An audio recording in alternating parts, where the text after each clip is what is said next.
Bharatiya Janata party नवनिर्वाचित सरचिटणीस आणि नाशिक जिल्हा उपाध्यक्ष यांची मुलाखत संपन्न। परिश्रम केल्यानंतर यश मिळते, यश मिळाल्यावर आनंद मिळतो।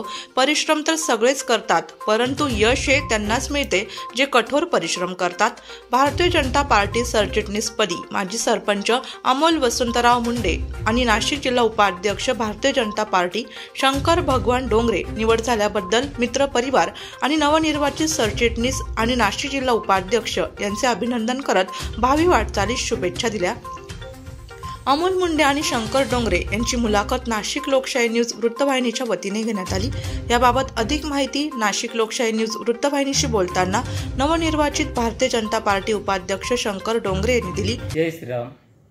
मी शंकर भगवान डोंगरे, जिल्हा अध्यक्ष भाजपा। आज पक्षात प्रवेश करायचे कारण म्हणजे शंकर अण्णा वाघ यांनी वाईट काळात मला जी मदत केली आहे ती मी आयुष्यभर विसरू शकत नाही। गेल्या 6 महिन्यापूर्वी माझा भाऊ कृष्णा भगवान डोंगरे याच्यावर गावातील काही समाजकंटकांनी जो खोटा गुन्हा दाखल करून त्याचं अस्तित्व संपवण्याचा जो प्रयत्न केला, त्यावेळेस मी सर्व राजकीय पक्षांकडे मदत मागण्यासाठी गेलो असता मला कोणत्याही पक्षांनी मदत न करता माझी कुठलीही दखल घेतली नाही।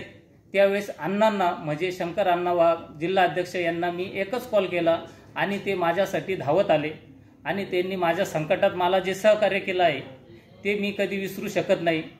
माझं बीजेपी पक्षाला एकच सांगणं आहे की अण्णांसारखे प्रत्येक जिल्ह्याला एक जिल्हा अध्यक्ष जर तुम्ही बसवले तर मला असं वाटतं की राज्यामध्ये तरी बीजेपीला कोणताही धक्का लागू शकत नाही। धन्यवाद। जय श्रीराम। मी अमोल वसंतराव मुंडे, भाजप जिल्हा चिटणीसपद मला मिळत आहे। मी पूर्वी कुठल्याही पक्षाचं काम केलेलं नव्हतं, परंतु आपले बावनकुळे साहेब, आपले राज्याचे गृहमंत्री माननीय श्री देवेंद्र फडणवीस, आपल्या देशाचे पंतप्रधान माननीय श्री नरेंद्र मोदी साहेब यांच्या कामाची पद्धत बघत होतो, सगळ्या गोष्टी बघत होतो। एक दिवस आमचे जिल्हाध्यक्ष शंकरांना वाघ आहेत, त्यांनी आम्हाला बोलून घेतलं। त्यांनी पूर्ण सगळ्या भाजपचा पूर्ण जसं काम आहे पूर्ण समजून सांगितलं, त्यांचं पूर्ण सगळं सिस्टीम समजून सांगितलं। त्यांची म्हणजे भाजप पक्षाचं पूर्ण तळागाळापर्यंत पोहोचण्याची त्यांची एक पूर्ण सगळी पूर्ण सिस्टीम बघितली। त्यामुळे आता तरुण वर्ग त्यांचा कामाचा आवाका बघितला, आवाका खूप छान आहे त्यांचा, ते सगळं काही आवडलं। त्यामुळे भाजपमध्ये आम्ही प्रवेश करण्याचं ठरवलं।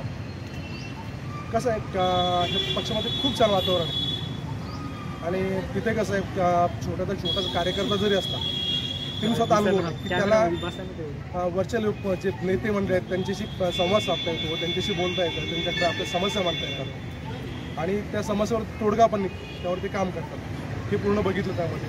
आणि आमचा येवला तालुका थोडा जरा नाशिक जिल्ह्यामध्ये एकदम शेवटच्या टोकाला आल्यामुळे इकडे विकासाची कामं काही एवढी काही झालेली नाही आणि सगळा तरुण वर्ग माझ्याबरोबर असल्यामुळे आणि जे विकास कामाची जी गंगा आपली भाजपची गंगा आहे ती आपल्या भागामध्ये पोहोचवण्याची त्यासाठी आमचा प्रयत्न असेल आणि भाजप जेवढा सगळ्या तळागाळात पोहोचवतो तेवढा आम्ही सगळ्यांनी पोहोचवण्याचा प्रयत्न करू।